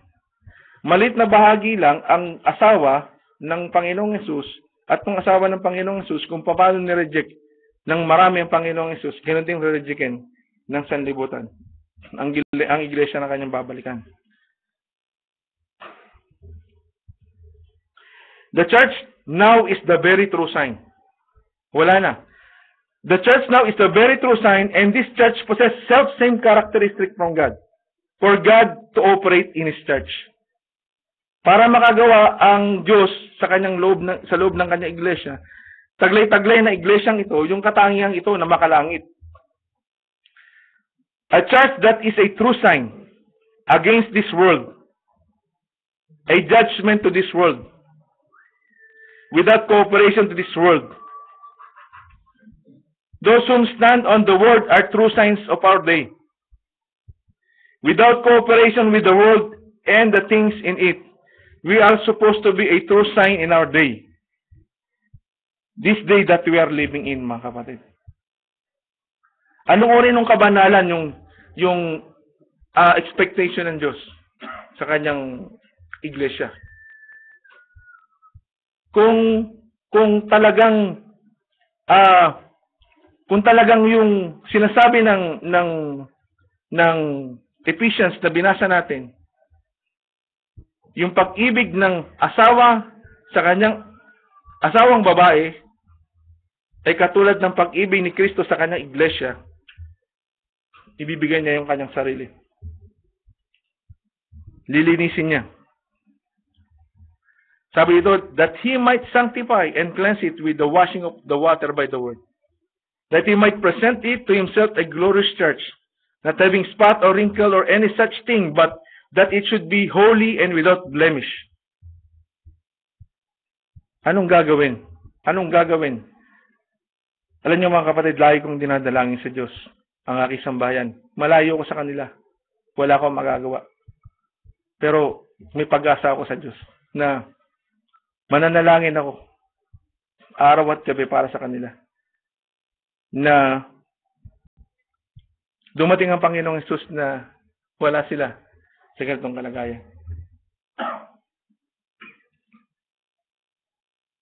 So, mga kapatid, ang bagay na ito, merong pinakikitang ebidensya ang banal na kasulatan kung ano yung babalikang asawa ng Panginoong Hesus. May pinakikita. Nabanggit nga ni Pastor kanina dun sa panahon ng testimony. Sa John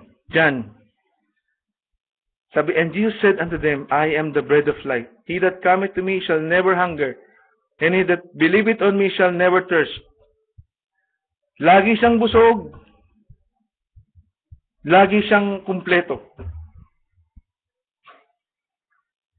Sabi pa nga, di ba kanina, yung may bubukal sa kanya?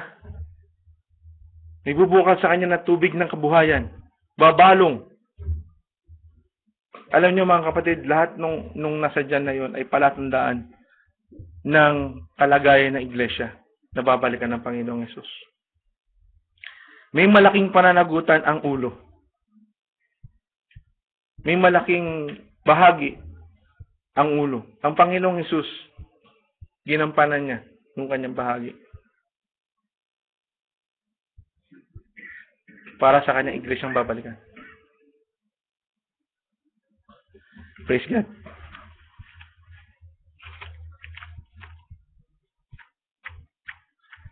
Sa pagtatapos mga kapatid, nais ko pong puntahan isang talata.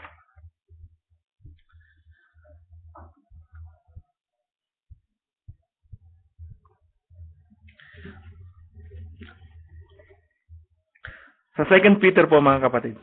Praise God.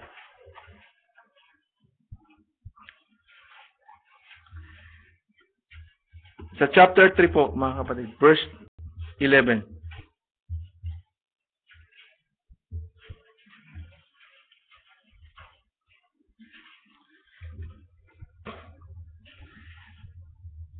Verse 11, chapter 3, verse 11. Sabi, seeing then that all these things shall be dissolved, what manner of person ought ye to be in all holy conversation and godliness?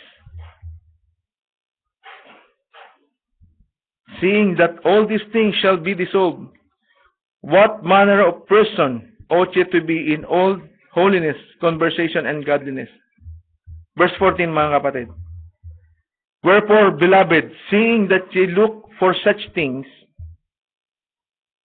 be diligent that ye may be found of him in peace, without spot, and blameless.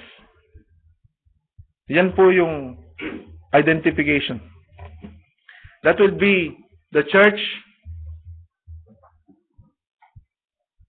accordingly identifying herself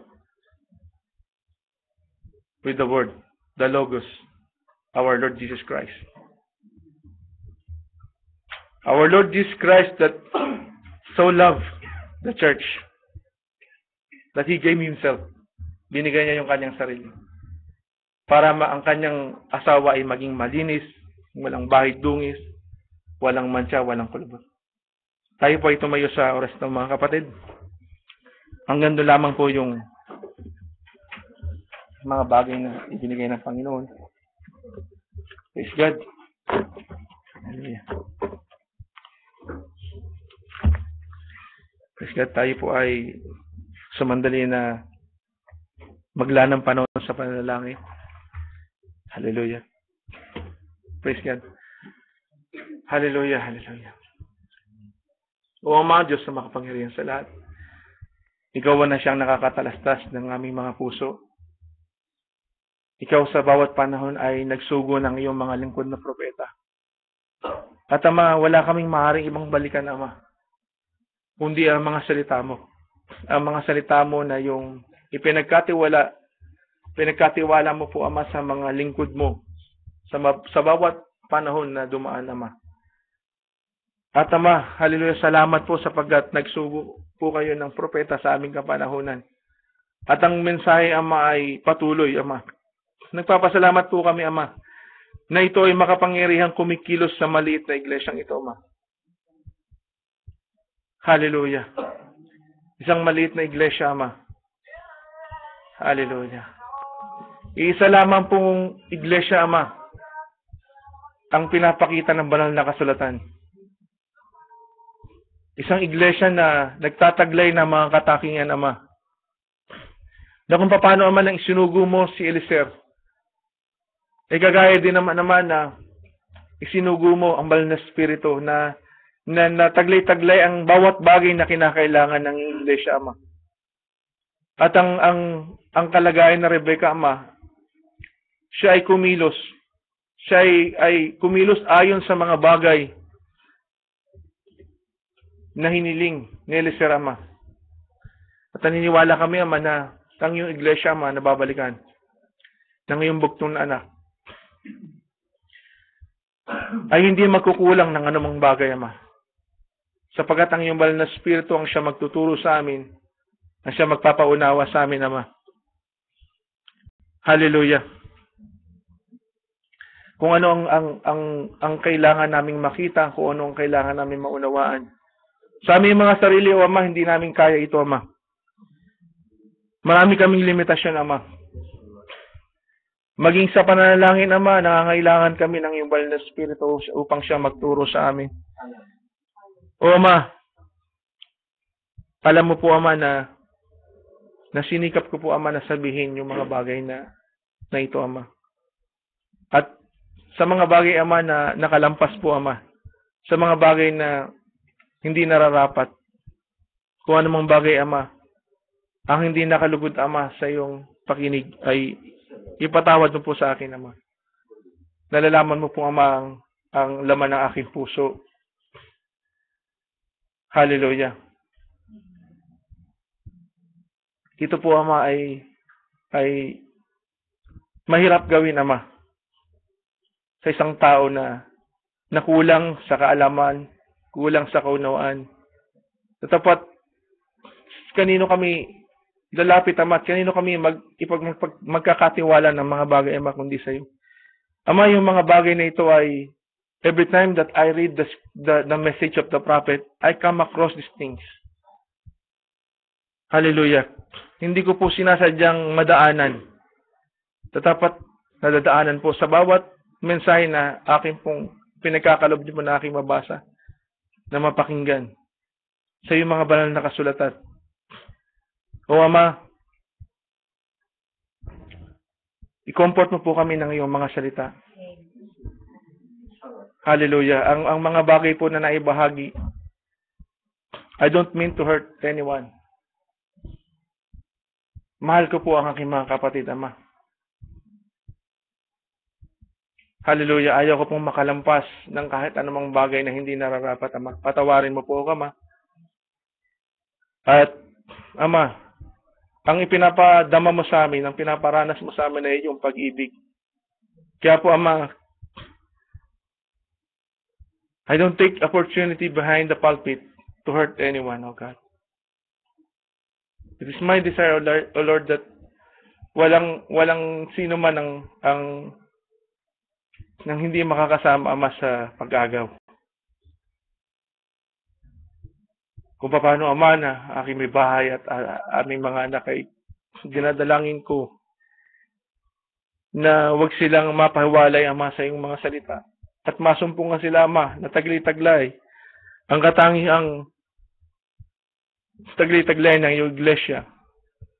Gawin din po, Ama, ang aking pagdalangin, Ama. Kung paano, Ama, na ang iyong lingkod na ginagamit sa dakong ito, nagpapasalamat kami, Ama, sapagkat may palatandaan, Ama, nagsusugo ka ng iyong lingkod.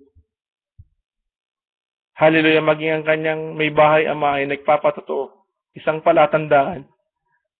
At nagpapasalamat kami, Ama, sapagkat may palatandaan, Ama, na ipinapakita ka sa amin. It is not by might nor by power, but by your Spirit, O God. Ikaw po, Ama, ang siyang gumagawa sa buhay ng bawat isa sa amin. Kaya po, Ama, wala kami ibang luluwalatin, kundi ikaw lamang, Ama. O, Ama, tinatagubilin po namin ang lahat ng bagay sa iyo, Ama. Tulungan mo po kami, Ama, na makapamuhay ng malinis, ng kaaya-aya, ng kalugod-lugod sa iyong na harapan. O, Ama, ang mga mahal namin sa buhay, tinatagubilin namin sa iyo. Ang aming mga kapatid at magulang, kahabagan mo po sila, Ama. O, Ama, ikaw ang nakakaalam ng araw ng bukas. Kaya sa iyo lamang namin maaaring pagkatiwala ang lahat. Ama, ako po ay kulang sa kaalaman at karunungan. Ako po ay kulang sa mga bagay. Kaya po, sa darating na mga araw, Ama, sa inyo pong kalooban, kung inyo pong loloobin, Ama. Hallelujah. Kayo po ang siyang manguna. At kung ano mang bagay, Ama, ang dapat na panindigan o tayuan, Ama, tulungan mo po ako, Ama. Nangangailangan po ako sa inyo sa bawat sandali at bawat pagkakataon, Ama. At sa lahat po ng mga kapatiran na naririto ngayon at sa mga kapatiran na nakikinig at sa lahat ng iyong mga hinirang na mga manggagawa, Ama, dumadalangin po kami, Ama, na tulungan niyo po ang bawat isa, Ama, na makatayo sa iyong mga salita, na ang bawat isa, Ama, ay walang masumpungan naman na magmataas, Ama, na nakahihigit kanino man. Sapagkat wala kaming alam, Ama. Wala kaming alam. Hallelujah. Ikaw lamang ang tama. Ikaw lamang ang nakakaalam ng lahat. Hallelujah. Kaya po, tulungan mo po kami, ang bawat isa amin. Ladyan mo po kami, Ama, ng isang mababang puso na handang magpatuwid. Handang magpaturo, Ama. Lalong-lalo na po, Ama, sa mga lingkod na ginagamit mo. Sa mga tumatayo sa mga pulpito, Ama. Sa mga nangangaral, Ama, na maging buhay namin ay maging patotoo, buhay na patotoo, Ama. Na nagaganap ang iyong mga salita, Ama, sa aming mga buhay. O, Ama, napakadami, Ama, ng mga kagulumihanan sa mga mananampalataya sa huling kapanahunan. Subalit, Ama, meron kang iniingatang maliit na iglesia. O, Ama, na wala kaming sapat na salitang masabi, Ama, upang ikaw ay pasalamatan. Sapagkat kailanman, Ama, sa bawat panahon, Ama, na kami magkakatipon, we are thrilled, O God, by your presence. O, Ama, maraming salamat po. Sa iyo lamang po namin binabalik ang pinakamataas na papuri, ang pagluwalhati at pagdakila, ang pagsamba sa matamis at makapangyarihang pangalan ng Panginoong Jesus. Amen. Praise God. Hallelujah.